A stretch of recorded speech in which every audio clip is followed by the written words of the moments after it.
स्वागत करते हैं। आज फिर आज इतना पावन दिन है, सावन महीने का पहला सोमवार।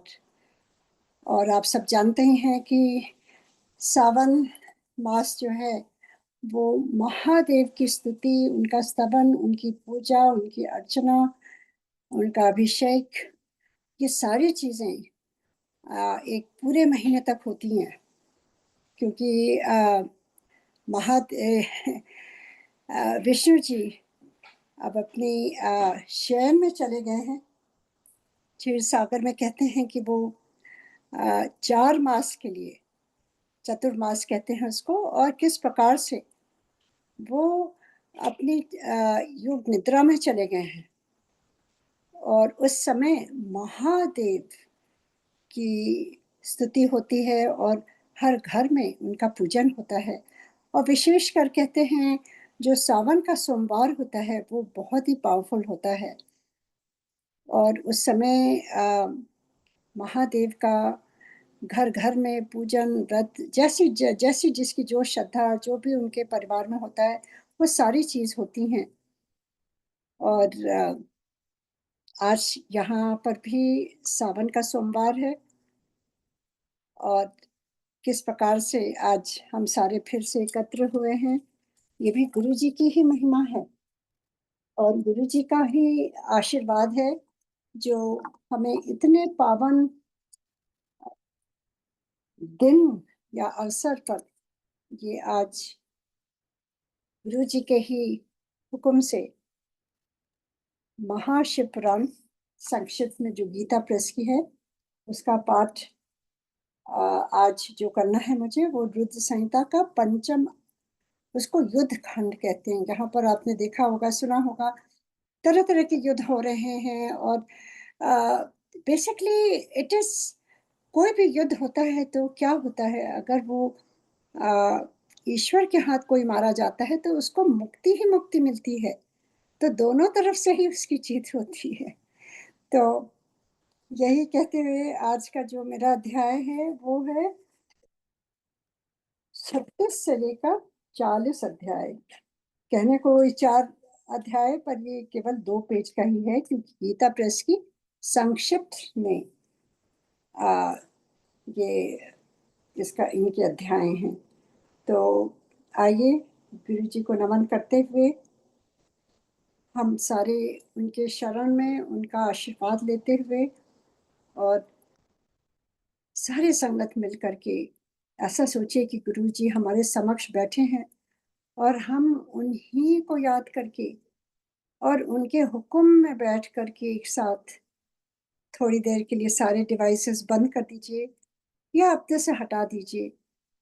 क्योंकि गुरु जी हमेशा कहते थे, जितने भी ये स्मार्टफोन हो या कंप्यूटर हो या आईपैड हो, कुछ भी हो, कहते थे कि मेरी ब्लेसिंग्स ये इससे तुम्हारे तक पहुंचती ही नहीं है।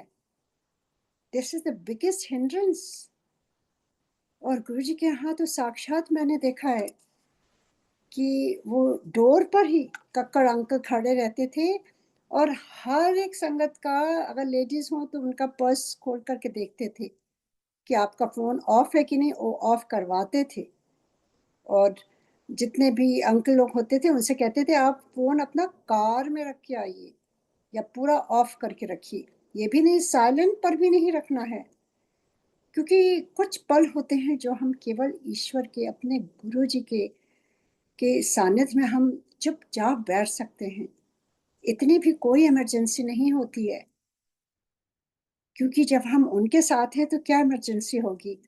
He is the creator, he is the sustainer, he is the one who is taking care of each and everything. अब तक हम सब जान गए हैं कि महादेव से ऊपर कोई भी नहीं, और हमारे गुरु जी महादेव ही गुरु के रूप में आए।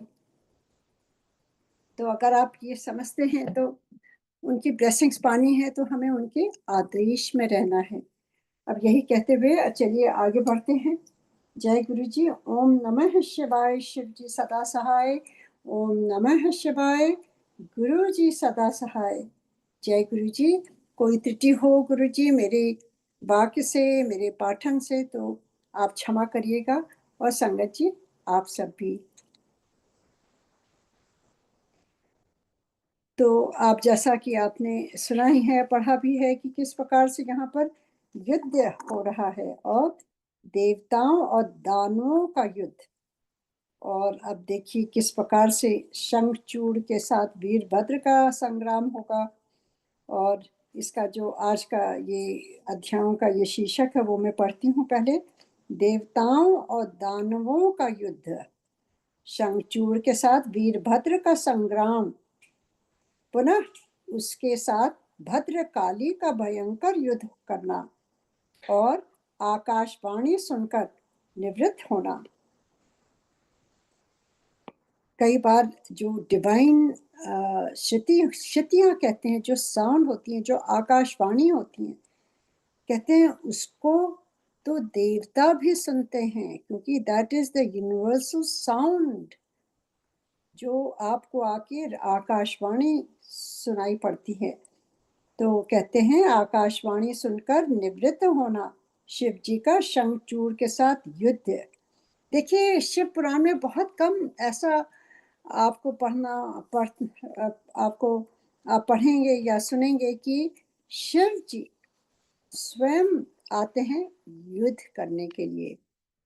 तो यहाँ पर शिव जी का शंखचूड़ के साथ युद्ध, और आकाशवाणी सुनकर युद्ध से निवृत्त हो, मतलब शिव जी भी आकाशवाणी को सुन करके युद्ध से हट जाते हैं, और फिर वो विष्णु को प्रेरित करना, विष्णु द्वारा शंखचूड़ के कवच और तुलसी के शील का अपहरण,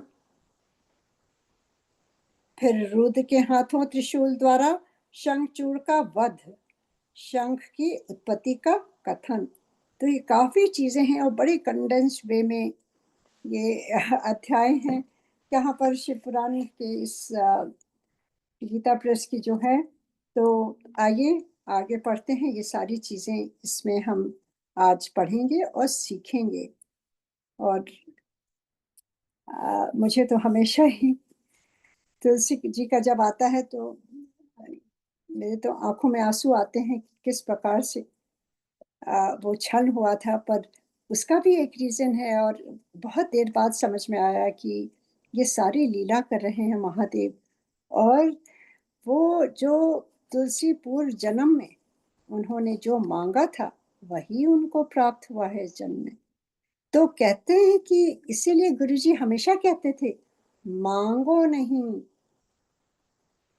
आपको कुछ भी नहीं मांगना है, क्योंकि हमें पता ही नहीं होता है कि हमारे लिए वो अच्छा होगा कि वो बुरा होगा। तो गुरुजी कहते थे कि मुझे मालूम है तुम्हारे लिए क्या अच्छा है, और मैं वही दूंगा। सो ये एक चीज अगर हम सीख जाएं इस जन्म में, तो हमारा तो गुरुजी कल्याण करेंगे करेंगे, क्योंकि हम सारी संगत एकजुट होकर के जो बैठती हैं, किस तरह से वो गुरुजी बिन मांगे ही दे देते हैं। कुछ मांगने की आवश्यकता ही नहीं होती, केवल उनकी भक्ति में ही बैठें। तो आइए यही सब कहते हुए आगे बढ़ते हैं। ओम नमः शिवाय, शिव जी सदा सहाय। ओम नमः शिवाय, गुरु जी सदा सहाय। जय गणेशाय नमः। सनत कुमार जी कहते हैं महर्षि, जब उस दूत ने शंखचूड़ के पास जाकर विस्तार पूर्वक शिव जी का कवच वचन कह सुनाया तथा तत्वतः उनके यथार्थ निश्चय को भी प्रकट किया, तब उसे सुनकर प्रतापी दानवराज शंखचूड़ ने भी परम प्रसन्नता पूर्वक युद्ध को ही अंगीकार किया। तो देखिए यहाँ पे समझाने के लिए दूत भेजे जाते हैं युद्ध में। और यहाँ पर जब शंखचूड़ के पास जाकर वो शिव जी का वचन उसने कहा, उन्होंने शिव जी ने शंखचूड़ को एक प्रस्ताव भेजा कि युद्ध में बहुत ही विनाश होता है, तो अभी भी समय है। पर वो तो दानवराज अपने अहम में चूर्ण था। शंखचूड़ ने कहा कि मैं तो प्रसन्नता पूर्वक युद्ध को ही स्वीकार करूंगा। फिर तो वह तुरंत ही मंत्रियों सहित रथ पर जा बैठा और उसने अपनी सेना को शंकर के साथ युद्ध करने के लिए आदेश दिया। इधर अखिलेश्वर शिव जी ने भी तत्काल ही अपनी सेना को तथा देवों को आगे बढ़ने की आज्ञा दी, क्योंकि ईश्वर आपको चांस देते हैं कि आप सही रास्ते आ जाओ। और यही हम सब के साथ होता है। कई बार हमें यूनिवर्स से साइंस मिलते हैं कि अपने कदम पीछे हटा लो, गलत रास्ते ना जाओ, विनाश की तरफ जा रहे हो। पर हम नहीं सुनते, क्योंकि हमारे में अहम है, हमारे में वो कहते हैं गलत तरह का जो विश्वास है, जो अहम जिसको कहते हैं, ईगो कहते हैं, which is out of context. When we don't listen तो क्या होता है, हम गिरते हैं। इसलिए एक जो हमारे मन में, जो हमारे हृदय की आवाज, जो कहते हैं ईश्वर की आवाज है, कई लोग उसको गुरु की आवाज कहते हैं, या सोल की आवाज कहते हैं, या अपनी आत्मा की आवाज कहते हैं। और वो हमेशा सही रास्ता दिखाती है। वो हम पर है कि हम सुनते हैं कि नहीं। तो यहाँ पर भी यही हो रहा है। शिव जी ने उसको भेजा, पर उसने नहीं सुना ना।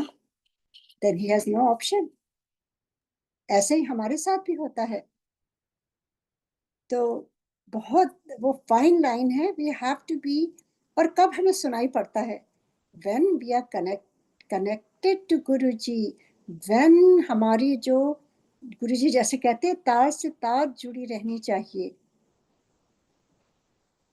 हमें हमेशा उनकी प्रेजेंस महसूस करते रहना चाहिए। तो हमें जो मैसेजेस आएंगे यूनिवर्स से, आते हैं तरह तरह के। और अगर हम उस स्टेट में नहीं हैं, हम अगर सुनना ही नहीं चाहते हैं, तो फिर हमें उसका परिणाम भुगतना ही पड़ता है। तो यहाँ पर भी आगे हम देखते हैं क्या होता है। It's a very big lesson. I mean, एक एक अध्याय में इतने छुपे हैं, जैसे आवरण होते हैं ना। आवरण क्या है? आवरण इज लाइक एक पर्दे होते हैं, एक एक पर्दे उठते हैं, एक एक लेसन सामने आता है। But when do we learn, or when do we become aware of the lesson? इस समय जैसे मैंने कहा, अपने जितने भी डिवाइसेस है हटा दीजिए। क्योंकि कई बार हम सुनते तो हैं, पर फोन लेकर स्क्रॉल करते रहते हैं, या कंप्यूटर पर बैठे रहते हैं, सोचते हैं सुन रहे हैं, पर we miss the most important messages what Guruji is trying to teach us through Shiv Puran. तभी वो कहते थे, शिव पुराण पढ़ा करो, सुना करो। This is the only way जो हम इस कलयुग के महासागर, ये जो जितना भी उथल पुथल हो रहा है, उससे हम आगे बढ़ सकते हैं। With a very quite calm mind, with a calm body, without any worry, without anxiety। कई बार तो हम सोच सोच के ही एंजाइटी में ही अपनी सेहत खराब कर लेते हैं। रात में नींद चली जाती है, कुछ है भी नहीं, फिर भी we just start imagining what will happen tomorrow. So बहुत ही आवश्यक है हमें ध्यान देने की। अब यही कहते हुए आगे बढ़ते हैं। अब सेना को शंकर के साथ युद्ध करने के लिए आदेश दे दिया। किसने? शंखचूड़ ने। इधर अखिलेश्वर शिव जी ने भी तत्काल ही अपनी सेना को तथा देवों को आगे बढ़ने की आज्ञा दी, और स्वयं भी लीलावश युद्ध के लिए सन्नद्ध हो गए। अब वो भी, उन्होंने भी अपनी सेना को कह दिया कि अब संग्राम होगा, और वो भी आगे बढ़ गए। फिर तो शीघ्र ही युद्ध आरंभ हो गया। उस समय नाना प्रकार के रण वाद्य बजने लगे। देखिए, वाद्य, जो संगीत वाद्य कहते हैं, ये म्यूजिक तरह तरह के होते हैं। शादियों में अलग प्रकार का, कोई उत्सव हो वो अलग प्रकार का। अगर रण में भी जाते हैं तो भी वहां पर तरह तरह के युद्ध के वाद्य बजते हैं वहां पर। तो ये रणवाद बजने लगे, वीरों के शब्द कोलाहल चारों ओर गूंज उठे। मुने इस प्रकार देवताओं दानवों का परस्पर युद्ध होने लगा। उस समय वे दोनों सेनाएं धर्म पूर्वक जूझने लगी। स्वयं महेंद्र वृष सॉरी वृषपर्वा के साथ लड़ने लगे।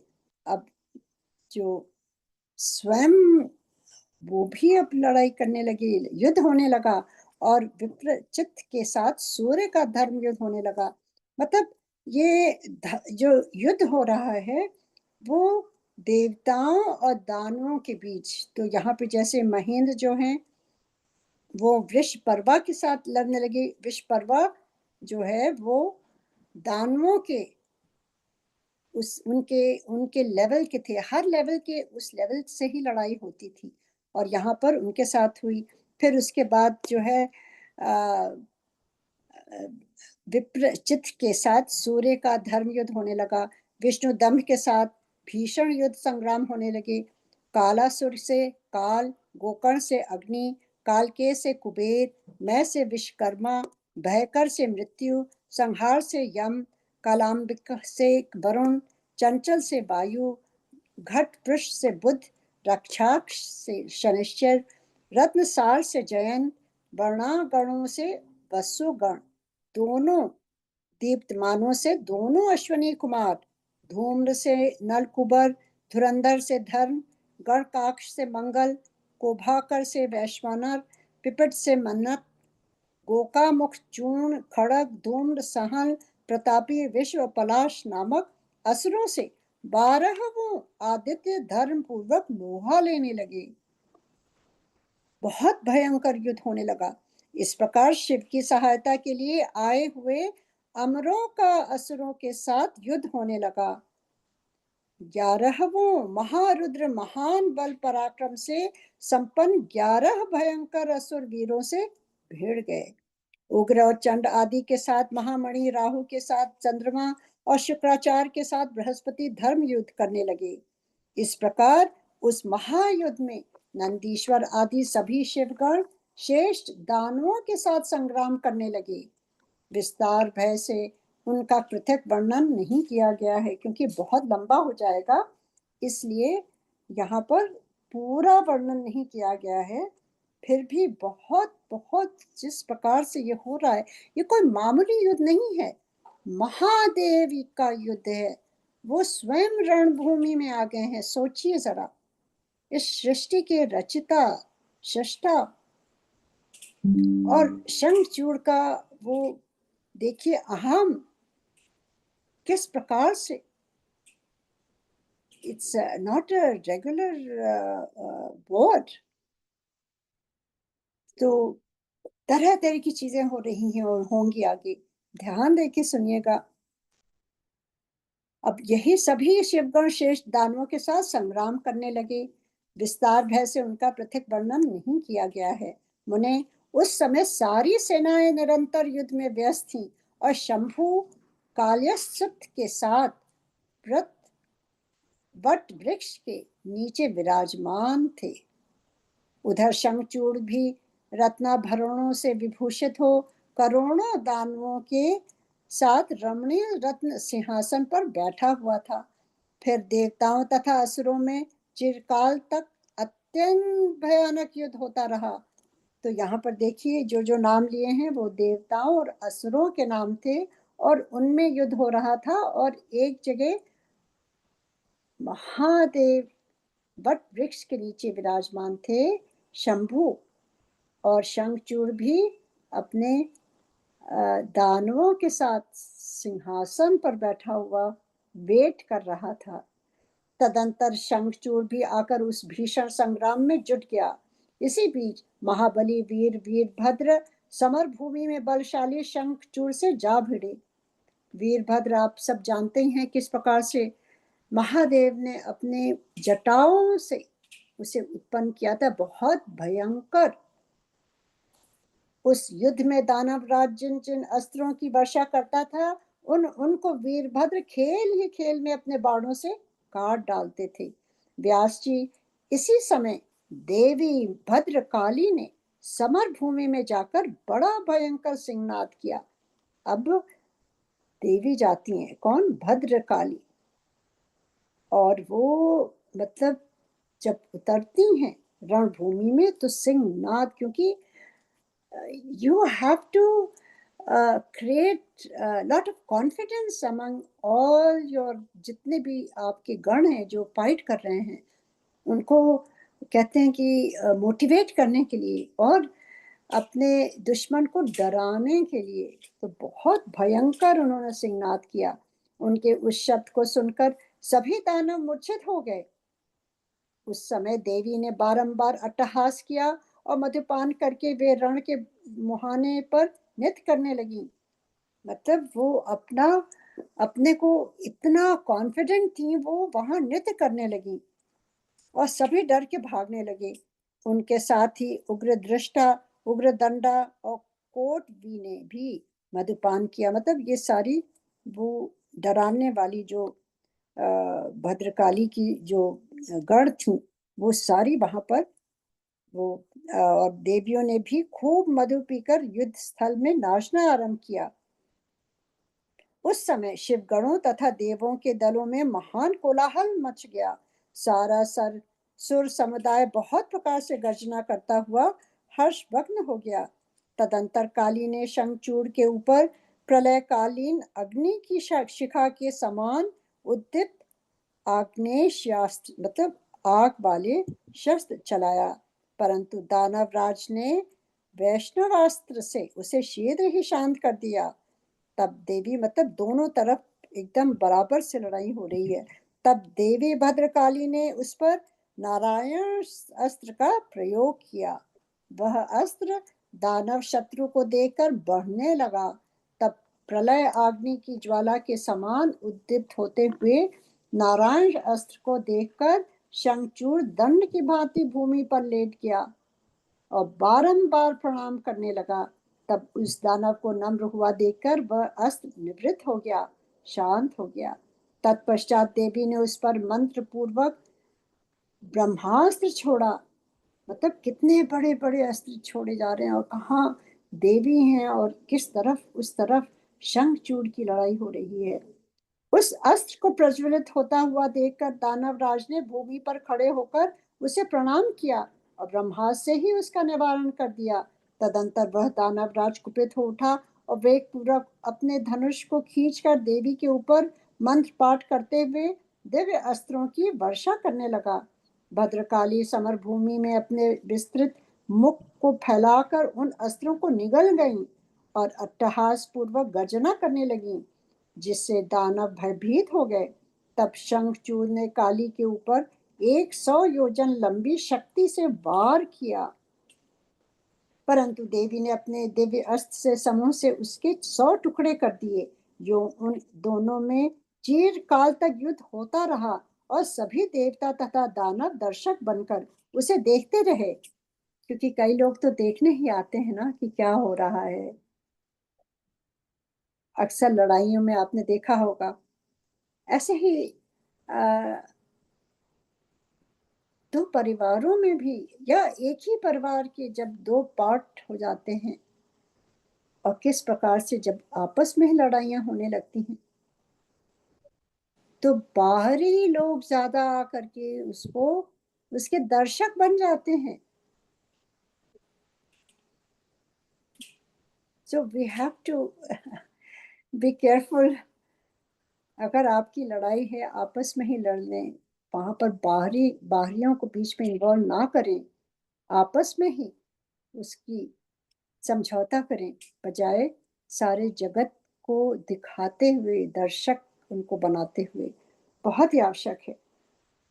तो देखिए यहाँ पर यो उन दोनों में बहुत दिनों तक ये युद्ध होता रहा। अंत में देवी ने महान कोपावेश से उस पर वेग पूर्वक मुष्टि प्रहार करी, मतलब हाथ से प्रहार किया। उसकी चोट से वह दानवराज चक्कर काटने लगा और उसी क्षण मूर्छित हो गया। फिर क्षण भर में ही उसकी चेतना लौट आई और वो उठ खड़ा हुआ, परंतु उस प्रतापी ने मात्र बुद्धि होने के कारण देवी के साथ बाहुयुद्ध नहीं किया। There's always एक तरह का एक सिस्टम होता है, एक तरह का नियम होता है कि लेडी पर कभी भी हाथ नहीं चलाएंगे, चल सकते हैं। तो यहाँ पर तो वो तो माता है, और किस प्रकार से उसने हाथ से युद्ध नहीं किया।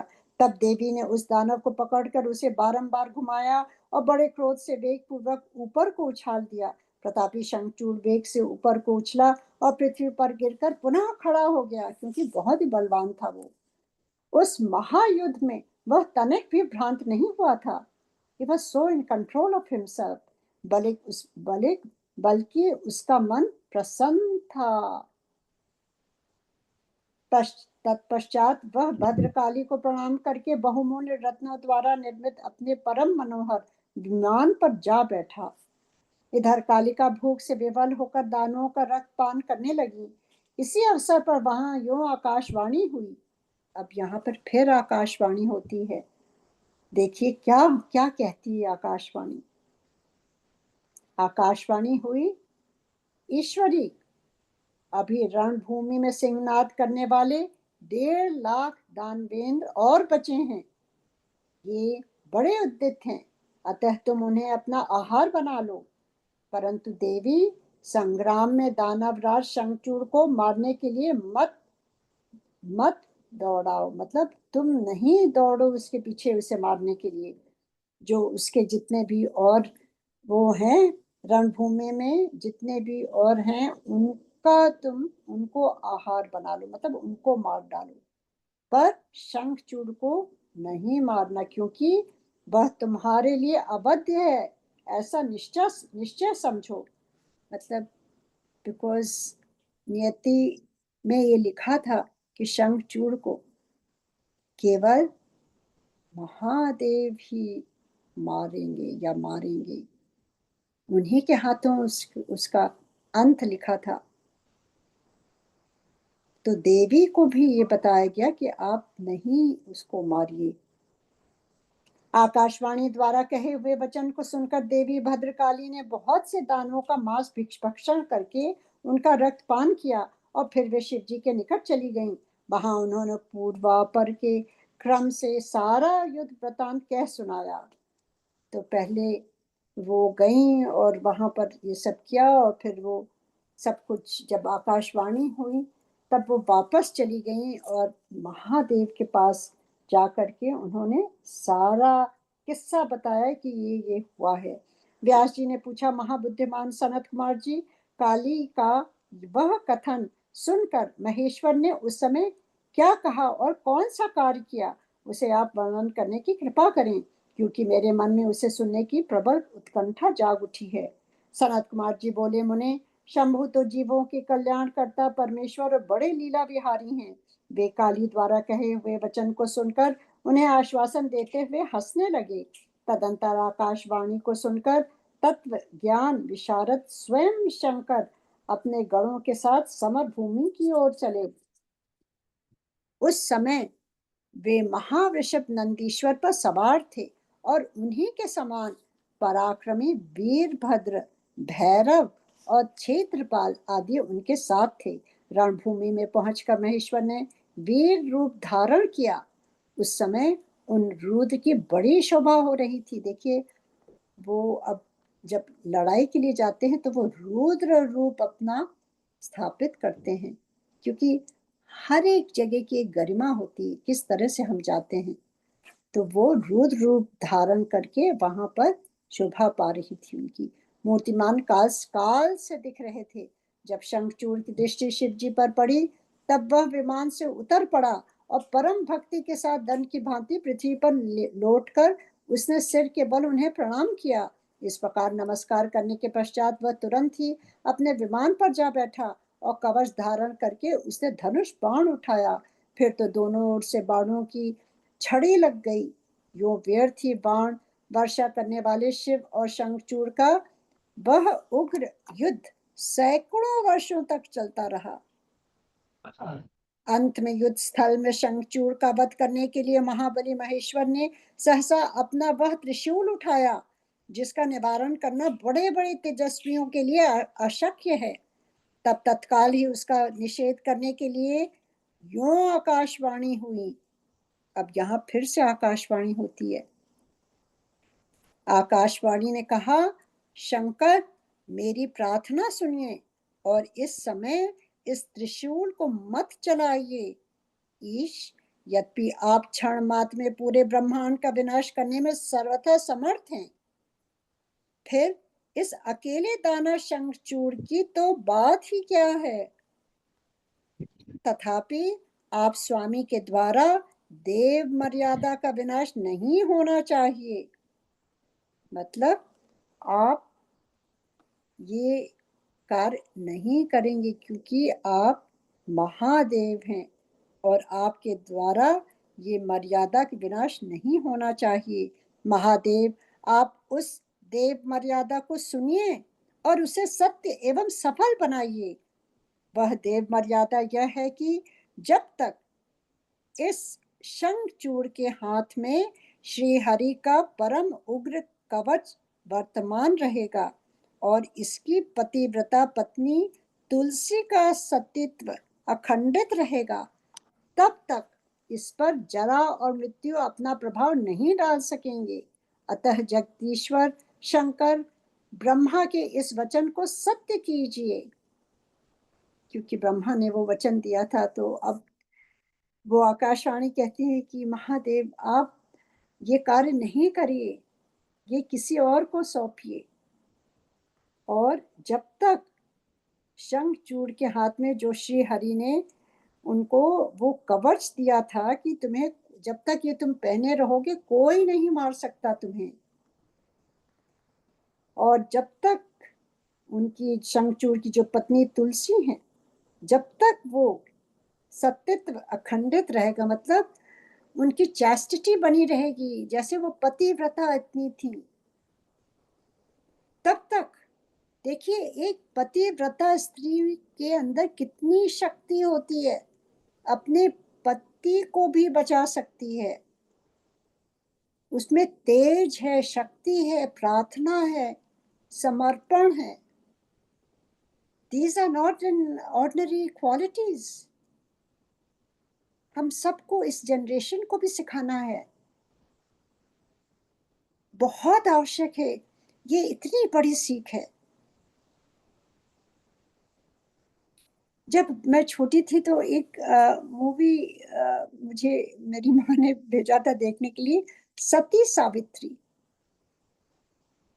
और सती सावित्री का जो कहानी आप सबने सुनी होगी कि किस प्रकार से वो अपने पति को भी मृत्यु से बाहर निकाल के ले आती हैं, और वो यम से पीछे पीछे यम के जाती हैं, कहती हैं मेरे पति को आपको वापस करना पड़ेगा।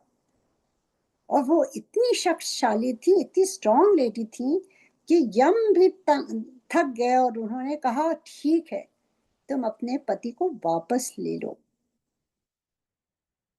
और यहाँ पे तुलसी का भी यही, कि इतनी पतिव्रता स्त्रियां क्या आजकल मिलेंगी इस तरह से। तो वो उस समय की बात है, पर आजकल भी हैं ऐसी पतिव्रता नारियां, हिंदुस्तान में भरी हुई हैं। आप ये ना सोचें कि ये वेस्टर्नाइज हो गया है और ये आजकल की लड़कियां ऐसी वैसी हैं, पर फिर भी अभी तक बहुत कुछ है इंडिया में। तो किस प्रकार से देखिए कितना बड़ा ये यहाँ पर सबको, हम सबको लेसन मिल रहा है। वो कहते हैं कि जब तक वो कवच उसने पहना है और जब तक इसकी पतिव्रता पत्नी तुलसी का सतीत्व अखंडित रहेगा, तब तक इस पर जरा मृत्यु अपना प्रभाव नहीं डाल सकेंगे। अतः जगदीश्वर शंकर, ब्रह्मा के इस वचन को सत्य कीजिए। इसीलिए तो कहा जाता है ये मंगलसूत्र क्या है। ये मंगलसूत्र, ये शक्ति है एक स्त्री के। ये सिंदूर मांग में क्या है, ये बिछिया क्या है, ये हाथों में कंगन क्या है, ये सब भारतवर्ष में ही देखने को मिलते हैं। और किस प्रकार से एक गर्व होता है, एक एक स्त्री का जो शक्ति होती है, वो पूरे परिवार को जोड़ के रखती है, बच्चों को सही रास्ता दिखाती है। चाहे वो अनपढ़ ही स्त्री क्यों ना हो, फिर भी वो अपने बच्चों को सही लाइफ लेसन दिखाती है। सत्य बोलो, ईमानदार हो, मेहनत करो, आगे बढ़ो, never cheat anybody. These are very important lessons that is given only by a mother. बाहर के तो चीज बच्चे वैसे ही जगत से सीख जाते हैं, चालाकियां, आगे बढ़ना, दूसरों को धक्का दे करके अपना काम निकालना, पर जो बेसिक जो चीजें हैं लाइफ में जो हमें आगे बढ़ाती हैं, वो केवल एक स्त्री ही अपने बच्चों को सिखा सकती है। तो बहुत पावर है। आगे पढ़ते हैं। तब सब पुरुषों के आशय स्वरूप शिव जी ने उस आकाशवाणी को सुनकर तथास्तु कहकर उसे स्वीकार कर लिया और विष्णु को उस कार्य के लिए प्रेरित किया। फिर तो शिव जी की इच्छा से विष्णु वहां से चल पड़े। वे तो मायावियों में भी श्रेष्ठ मायावी ठहरे।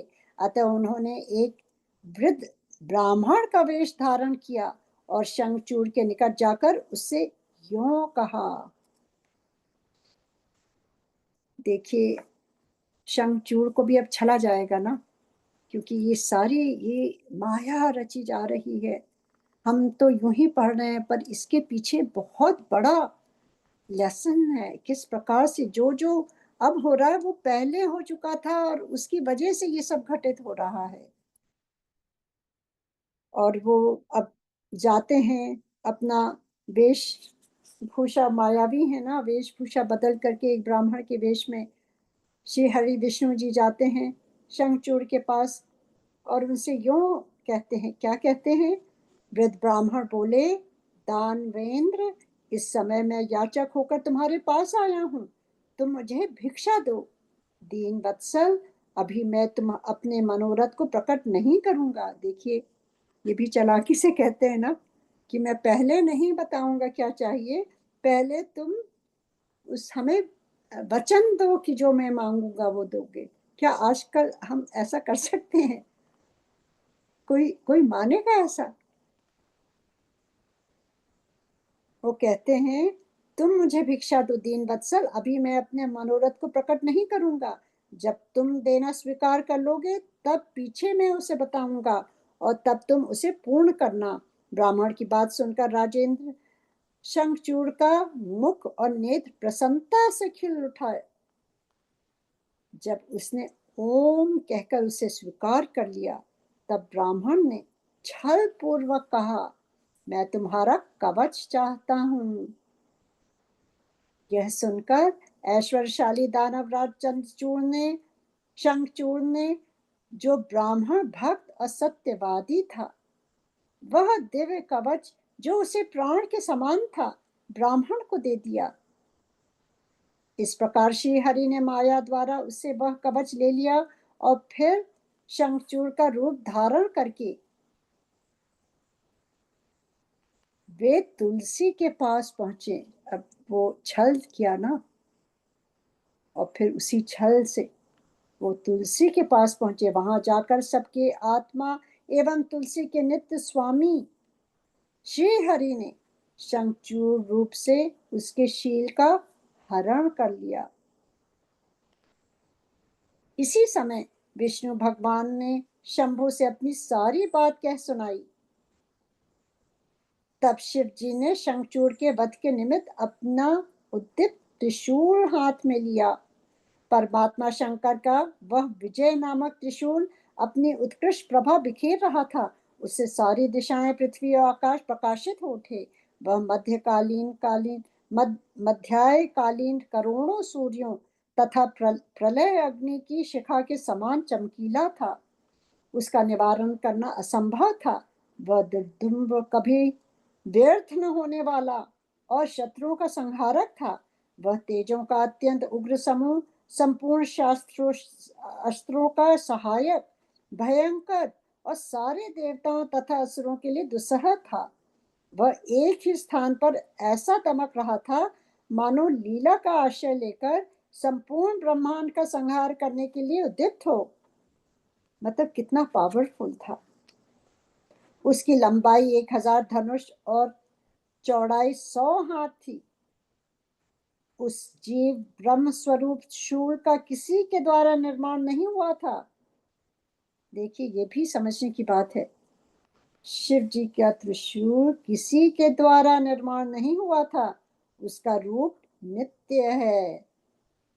आकाश में चक्कर काटता हुआ वह त्रिशूल शिव जी की आज्ञा से शंखचूड़ के ऊपर गिरा और उसने उसी क्षण उसे राख की ढेरी बना लिया। विप्र महेश्वर का वह शूल मन के समान वेगशाली था। वह शीघ्र ही अपना कार्य पूर्ण करके शंकर के पास आ पहुंचा और फिर आकाश मार्ग से चला गया। कहाँ से आती हैं चीज और कहाँ चली जाती हैं। उस समय स्वर्ग में दुदुम्बियां बजने लगीं, गंधर्व किन्नर गान करने लगे, देवों तथा मुनियों ने स्तुति करना आरंभ किया और अप्सराएं नृत्य करने लगीं। शिव जी के ऊपर लगातार पुष्पों की वर्षा होने लगी और ब्रह्मा विष्णु इंद्र आदि देवता तथा मुनिगण उनकी प्रशंसा करने लगे। दानवराज शंखचूड़ भी शिव जी की कृपा से शाप मुक्त हो गया और उसे उसके पूर्व श्री कृष्ण पार्षद रूप की प्राप्ति हो गई। शंखचूड़ की हड्डियों से शंख जाति का प्रादुर्भाव हुआ। जिस शंख का जल शंकर के अतिरिक्त समस्त देवताओं के लिए प्रशस्त माना जाता है। महामुनि श्री हरि और लक्ष्मी को तथा उनके संबंधियों को भी शंख का जल विशेष रूप से अत्यंत प्रिय है, किंतु शिव के लिए नहीं। इस प्रकार शंखचूड़ को मारकर शंकर उमा स्कंद और गणों के साथ प्रसन्नता पूर्वक नंदीश्वर पर सवार हो शिव लोक को चले गए। भगवान विष्णु ने वैकुंठ के लिए प्रस्थान किया और देवगण परमानंद मग्न हो अपने अपने लोक को चले गए। उस समय जगत में चारों ओर परम शांति छा गई। सबको निर्विघ्न रूप से सुख मिलने लगा। आकाश निर्मल हो गया और सारी पृथ्वी पर उत्तम उत्तम मंगल कार्य होने लगे।